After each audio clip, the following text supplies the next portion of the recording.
Batman The Dark Knight number 16, written by Greg Hurwitz, art by Ethan Van Sciver. So, if the cover didn't give it away, it's Mad Hatter story. So we open up with a whole bunch of kidnappings happening across the city. Everyone's freaking out in Gotham.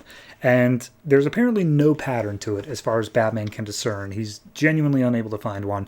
But he does pick up that there's going to be a massive kidnapping of people down at some place in Chinatown.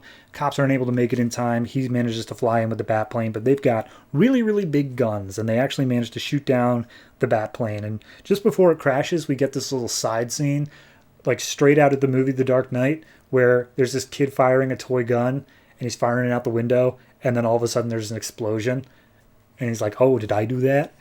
So Batplane crashes, and he's like, hey, Alfred, could you send some replacement wheels? I've got to deal with this. So all the goons started trying to beat up Batman. A couple of them are still kidnapping people, and they only really managed to grab one person in this van that Batman's paying attention to. He throws some batarangs into one of the guy's legs, whose wig comes off.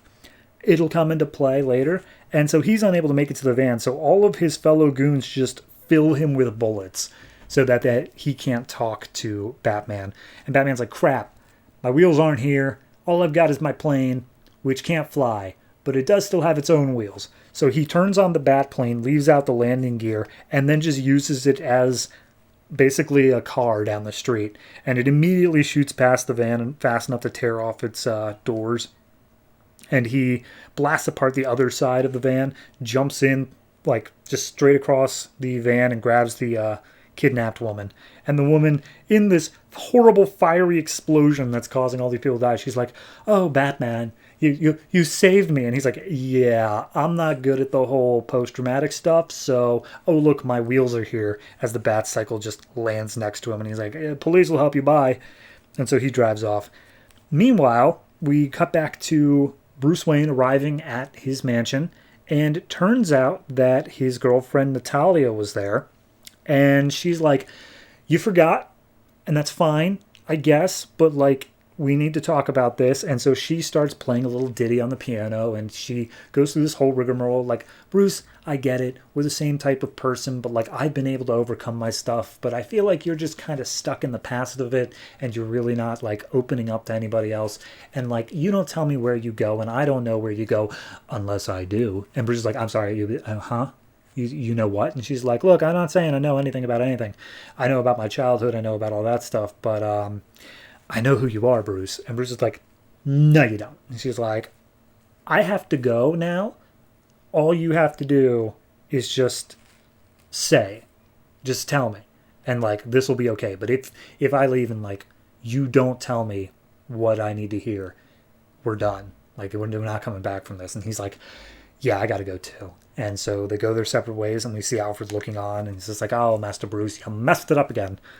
So then we cut to the Iceberg Casino, where Penguin's just doing some bookkeeping, and Batman shows up, and he's like, hey, I know you're behind this. They have big weapons, and you've got money to buy it. Also, one of the guys was wearing a top hat, and you kind of got that whole hat thing on lockdown. And Penguin's like, as much as I would love to say I was behind that, you are clearly forgetting that there is one other hat-related villain in Gotham. And Bruce is like, crap. And so he goes off. And then we see a nightclub called the Wild Hare, which they Tweedledum and Tweedledee and a mysterious third figure that we can't possibly know who it is watching the security cameras trying to track down a specific type of person. And it just kind of seems vague and unsure as to what it is. But then they finally pick out one guy and send Tweedledum and Tweedledee to go get him. And Tweedledee is like, hey, do you want me to make you a real drink? And we see Mad Hatter sitting there saying, no, the tea is fine. So we cut back to the original crime scene where Batman swoops in. He picks up the wig that fell off and sees a mind control device inside of it. And he's like, oh, crap, this is Mad Hatter.